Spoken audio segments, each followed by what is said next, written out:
주님께서 여러분과 함께 마테오가 전한 거룩한 복음입니다. 주님 영광 받으소서. 예수님께서 가이사랴 필리피 지방에 다다르시자 제자들에게 사람의 아들을 누구라고들 하느냐 하고 물으셨다. 제자들이 대답하였다. 세례자 요한이라고 합니다. 그러나 어떤 이들은 엘리야라 하고 또 어떤 이들은 예레미야나 예언자 가운데 한 분이라고 합니다. 예수님께서 그러면 너희는 나를 누구라고 하느냐 하고 물으시자 시몬 베드로가 스승님은 살아계신 하느님의 아드님 그리스도이십니다 하고 대답하였다. 그러자 예수님께서 그에게 이르셨다. 시몬 바르요나야, 너는 행복하다. 살과 피가 아니라 하늘에 계신 내 아버지께서 그것을 너에게 알려주셨기 때문이다. 나 또한 너에게 말한다. 너는 베드로이다. 내가 이 반석 위에 내 교회를 세울 터인즉 저승의 세력도 그것을 이기지 못할 것이다. 또 나는 너에게 하늘나라의 열쇠를 주겠다. 그러니 내가 무엇이든지 땅에서 매면 하늘에서도 매일 것이고 내가 무엇이든지 땅에서 풀면 하늘에서도 풀릴 것이다. 주님의 말씀입니다.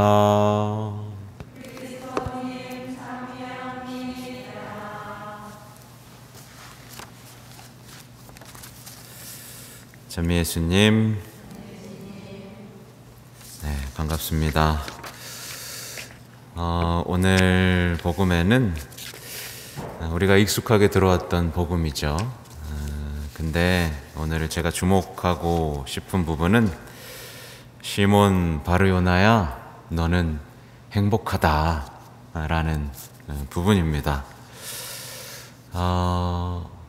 이게 말하자면 하나의 작은 행복 선언이니까 우리도 행복해지려면 이 예수님의 말씀을 들어야만 하겠죠. 근데 이어지는 내용이 이렇습니다. 살과 피가 아니라 하늘에 계신 내 아버지께서 그것을 너에게 알려주셨기 때문이다. 그러니까 살과 피가 아니라 하늘에 계신 아버지께서 그 고백을 알려주는 사람은 행복하다라고 이해할 수 있겠죠. 그래서 한번 생각해 보면 그렇습니다.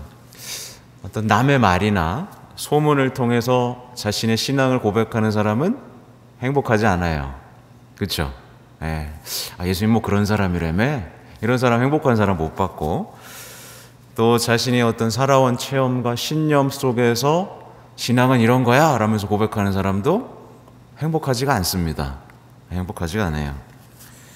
또 자신이 공부한 지식, 또 배움으로 신앙을 고백하는 사람도 행복하지 않습니다. 맞죠? 그건 뭐냐면 말하자면 살과 피로 고백하는 거잖아요. 내 경험, 내 신념, 내 믿음, 그죠? 내가 살아온 것들로 고백하는 거니까 당연히 행복하지가 않습니다. 말하자면 하나님은 좋은 분이야, 위대하신 분이지 라고 아는 것으로 행복해집니까? 안 행복해지죠. 그죠? 예수님은 참 좋은 일을 많이 하셨어. 와, 좋은 일 정말 많이 하신 분이야 라고 인정하는 것으로 행복해지나요? 헷갈리시나 봐요, 표정이. 안 행복해집니다. 예수님이 하신 말씀을 막 달달달달 외우면 행복해져요? 말하자면 그겁니다. 신앙인은 예수님을 정말 내 삶에 살아계신 하느님의 아드님으로 알아보고 하나님의 은총으로 그것을 고백할 수 있게 되면, 그리고 그 고백을 통해서 내 삶을 온전히 맡길 수 있을 정도로 용기가 생기면 그 사람은 어때요? 행복합니다. 네. 여러분들은 살과 피로 고백하고 계세요? 하나님의 은총으로 고백하고 계세요? 정말요? 네. 그래서 성당에 많이는 오지만 우리가 사도신경 막 바치고 할 때 누구는 막 달달달달달 외우지만 표정이 하나도 안 행복한 사람들 많죠. 그죠? 예, 이게 그런 겁니다.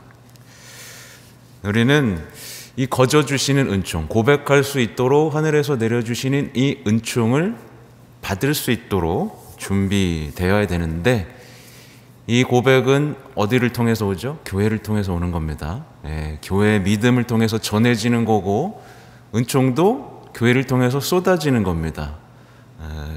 그래서 이제 뒤에는 교회 얘기가 나오고 있는 거예요. 그래서 바로 이 고백을 하니까 예수님께서 이렇게 말씀하시죠. 너는 베드로다.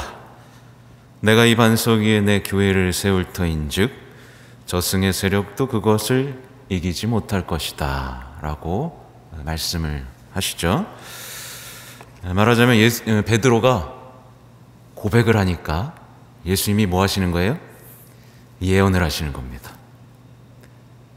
이게 이해가 되세요? 베드로가 하느님의 은총으로 고백을 하니까 예수님께서 베드로에게 예언을 주시는 거예요. 이런 일은 우리 신앙에서도 반드시 벌어집니다. 우리가 제대로만 고백을 하면, 우리가 하느님의 은총으로 고백만 하면 우리에게는 새로운 이름이 주어지고 새로운 삶이 주어지고 우리 삶에는 예언이 생깁니다. 우리가 어떻게 할지를 알아요. 그죠? 우리가 고백했으니까 우리에게 예언이 주어지고 우리에게 소명이 주어지는 겁니다. 우리가 왜 태어났는지, 왜 선택받았는지, 왜 고백을 했는지를 알려주시는 거죠. 근데 어떤 사람이 그냥 살과 피로 고백하는 거예요. 달달달달달달 외우고. 그죠? 그러면 그 사람의 삶에는 뭐가 없어요? 예언이 없습니다. 예언이 없어요. 답답해요. 그래서 어디 가요? 점 보러 가는 겁니다. 앞이 안 보이는 거예요. 내 삶에 예언이 있어야, 내 소명이 있어야 어떤 확신을 가지고 보이지 않아도 한 걸음 한 걸음 가잖아요. 근데 예언이 없으니까 다 답답한 겁니다. 예수님이 내 삶에서 사라진 것만 같으니까 점집 가는 겁니다. 그죠? 안타깝지만 그래요. 살과 피로 고백하는 사람의 삶에는 예언도 없고 소명도 없습니다. 근데 좀 특이한 점이 있어요. 뭐냐면 이 예수님의 교회는 어디 위에 세워졌어요? 베드로라는 반석 위에 세워졌습니다. 이거 예수님이 하신 겁니다. 당신의 교회를 베드로라는 반석 위에 세우시고자 한 건 예수님의 선택이었습니다. 그렇죠? 근데 이 베드로라는 반석이 믿을만해요? 별로 안 믿을만하죠. 튼튼합니까? 별로 안 튼튼해요. 근데 예수님이 이걸 하셨어요. 그러니까 예수님은 참 특이하시죠. 약점도 많고 단점도 많은 베드로라는 한 사람 위에 교회를 세우신 겁니다. 나중에 어떻게 해요? 배신도 하고 엉뚱한 짓도 하고, 그죠? 살과 피로 고백했을 때, 그죠? 살과 피로 자신의 두려움, 저 사람 모르는데요? 막 이렇게도 하잖아요. 근데 나중에 성령을 받고 충만해지고 하느님의 은총으로 사람들에게 나의 신앙을 고백하러 다니기 시작하죠. 그죠? 그러면서 어떻게 됐어요? 교회의 수호자가 되는 겁니다. 그렇죠? 그러니까 여러분의 삶은 반드시 들어가는 게 뭐냐면 하느님으로부터 오는 그 은총으로 신앙을 고백하면서 다니는 거예요. 그래서 교회를 더욱 튼튼하게 하고 성장하게 하고 지켜주는 거죠. 근데 이 고백이 없는 사람은 뭐예요? 교회가 뭐 이래 그러면서 불만을 토로하기 시작합니다. 교회가 나빠. 에휴, 교회가 썩었어. 그쵸? 불평 불만의 달인이 돼버리는 거죠. 예언이 없어진 사람의 삶은 이래서 불행합니다. 고백이 없어요. 불평만 있습니다. 그죠? 남탓만 있고 상처만 있고. 그렇습니다. 이어지는 내용은 또 대단한 일을 또 해주시죠. 교회를 세우시더니 이 못난 베드로에게 뭘 하냐면 하늘나라의 열쇠를 주십니다. 나는 너에게 하늘나라의 열쇠를 주겠다라고 말씀을 하시죠. 그러니 내가 무엇이든지 땅에서 매면 하늘에서도 매이고 내가 무엇이든지 땅에서 풀면 하늘에서도 풀릴 것이다. 이 굉장히 놀라운 말씀을 하시죠. 생각해 보면요, 하늘나라는 열쇠가 있어요. 그죠? 비밀번호로 들어가는 데가 아닙니다. 예, 야, 비밀번호 이거니까 알아서 들어와. 이거 아니에요. 그죠? 하늘나라에는 문이 있고 그 문을 열 수 있는 열쇠가 있고, 그죠? 그 열쇠는 누구한테 주어졌어요? 베드로에게 주어진 겁니다. 예, 베드로에게. 우리 이걸 잊어서는 안 됩니다. 예수님께서는 약점 많고 단점 많은 한 사람 위에 교회를 세우더니 그 사람에게 열쇠까지 맡겨버렸습니다. 이건 우리가 보기에는 예수님의 실수 아닌가?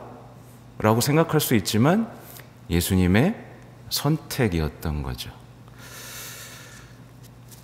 근데 이런 예수님의 선택을 하셨는데도 불구하고 아까 말한 것처럼 많은 신앙인들이 교회를 떠납니다. 교회가 완벽하지 못하다고 해서, 교회가 순결하지 못하다고 해서 떠납니다. 그죠? 진짜 안타까운 일이에요. 예. 그리고 어떤 이들은 하느님 나라의 열쇠가 이제 모두에게 주어졌다고 얘기해버려요. 그죠? 1대1로 하겠다고. 그죠? 고해성사 안 본다고. 아까도 제가 고해소에 있었는데 아무도 안 왔습니다. 허탕쳤습니다. 안타까운 거예요. 오늘날의 교회가 굉장히 외면받고 있죠. 교회의 탓도 없지 않습니다. 근데 우리는 얼마나 교회를 위해서, 교회를 사랑하고 교회를 위해서 기도하는지 돌아봐야만 하는 거예요.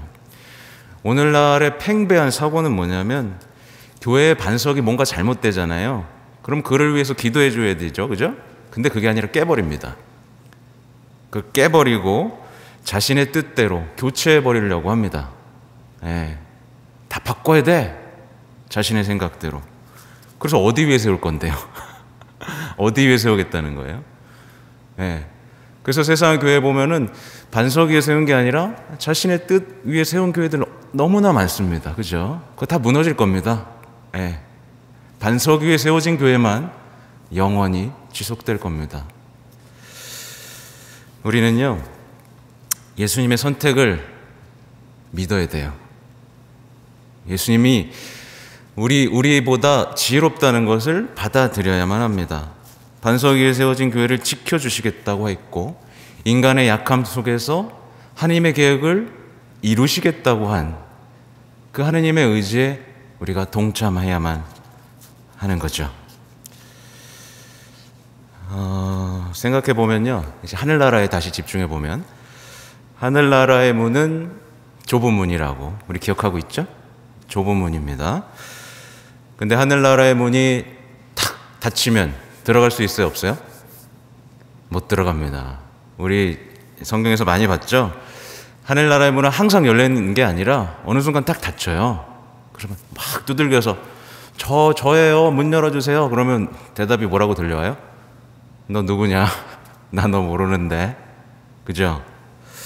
그러니까 집주인이 문을 닫고 나면 아무도 열 수 없는 곳이 하늘나라인데 그 열쇠가 베드로에게 주어졌다.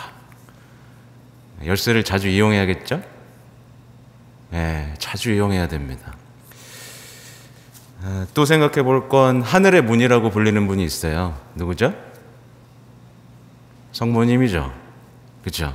우리가 성모님을 그토록 붙들고 애원하는 이유는 그분이 하늘의 문이기 때문에 그렇습니다. 성모님은 동시에 하늘의 문이면서 교회의 어머니죠. 그러니까 생각을 좀 정리해 볼 필요가 있어요. 우리는 나약하고 약점 많은 교회를 지켜내야만 합니다. 받아들여야만 해요.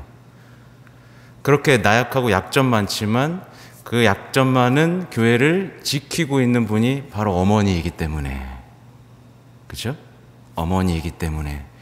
그리고 예수님께서 그 나약하고 약점 많은 교회를 통해서 문을 열어주시겠다고 약속하셨기 때문에 꼭 붙어 있으셔야만 합니다. 말하자면 성모신심, 그리고 여러 가지 성사들, 이것들이 우리에게 얼마나 소중한지를 아셔야만 해요. 언젠가 또 다시 말씀드릴 기회가 있겠지만 예전에 한번 묵상해 본 적이 있습니다. 하늘의 문이라고 불리는 성모님은 도대체 우리를 어떻게 천국으로 넣어주실까? 예. 생각해 본 적 있으세요? 문이 닫혀 있는데 어떻게 들어갈 수 있을까? 성모님이 일로 와 라고 열어주실까요? 봐줄게 라고 하면서. 저는 성모님이 이렇게 하실 것 같아요. 하늘의 문이라고 하셨지만 우리가 죽기 전에 죄를 고백할 기회를 주신다고 생각합니다. 그게 은총이거든요. 우리가 죽기 전에 교회 안에서 맺고 푸는 것을 할 수 있는 은총이 있다면 우리에게 하늘나라의 문은 열려 있을 것이기 때문에, 그렇죠? 그러니까 다시 한번 말씀드려요. 고해성사 자주 보세요. 그 하느님의 은총을 누리십시오. 예. 그리고 성모님께 끊임없이 기도하십시오. 그리고 교회를 위해서 기도하시고, 무엇보다 오늘 기억해야 될 분 누구죠? 프란치스코 교황님도 있고, 또 누구 있어요? 베네딕토 16세 교황님도 있죠. 살아계시잖아요. 그 두 분을 위해서 오늘 온 힘을 다해서 기도해 주셔야 합니다. 아멘.